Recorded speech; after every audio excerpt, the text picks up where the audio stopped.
Tsy maharesy lahatra ny fikambanana vondron'olon-tsotra kosa ny fifidianana izay tanterahana ao anatin'ny fikoropahana raha ny hevitra izy ireo. Ho an'ity fikambanana ity tokoa dia tsy mba noenona ny vahoaka ifotony ao anatin'ny fandaminana ny toetra raha-pirenena fa ireo mpanao politika no tendrena nomena vahana. Araho ary ny fanazavandramatoa razo hoe filohan'ny vote eo ambony micro ny Lova Ramanantsoa Christian Rakotondramanga.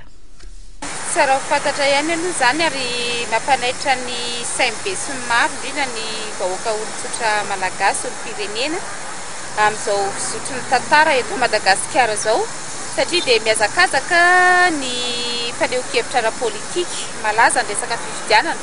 Tiana ampifantarina ao anatin'izay zavatra izay dia manaiky izahay hoe ny fifidianana no ahafahana mamaha-olana farany ialana amin'ny krizy nefany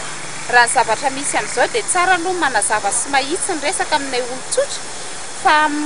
nisy miteny hoe krizy politika ekena krizy politika ary vahaolana ara-politika efa tsy izay intsony fa ara-tsosialy mihitsiny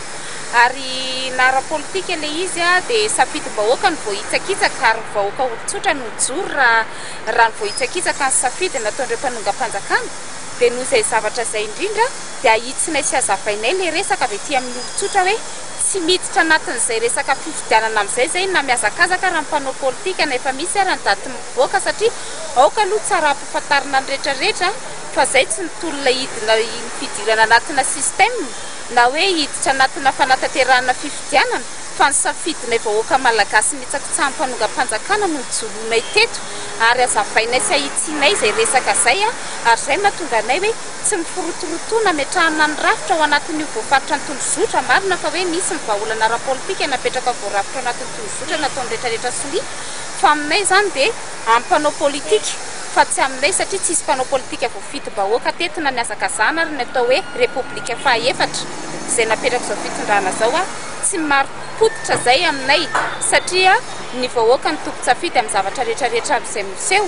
ary amin'ny alalan'izay fifidianana andraisan'ny vahoaka izay no antony ametrahana izay ka aminay dia sadasada manatsoratra ary tefitefy maika vonjivonjena tavanandro amin'ny foto-kevitry ny mpanao politika fifidianana amin'izao fa tsy avy aminay vahoaka mihitsiny izay ny manam-pirofo fa tsisy mihaino ilay feom-bahoaka ary tsy mahafantatra amin'ny zava-misy eny am-potony ireo mpanao politika ary izay koa mampalahelo hoe lasa le faneho-kevitra politika eny olona internasionala fa tsy mihaino an'ilay vahoaka olon-tsotra simple citoyen koa izy ireo izay no tonga anay VOT nandefa taratasy maika dia maika ary efa miparitaka any amin'ireo internasionala hoe tsy misy mpanao politika iray voafidy ary tsy tokony hijanona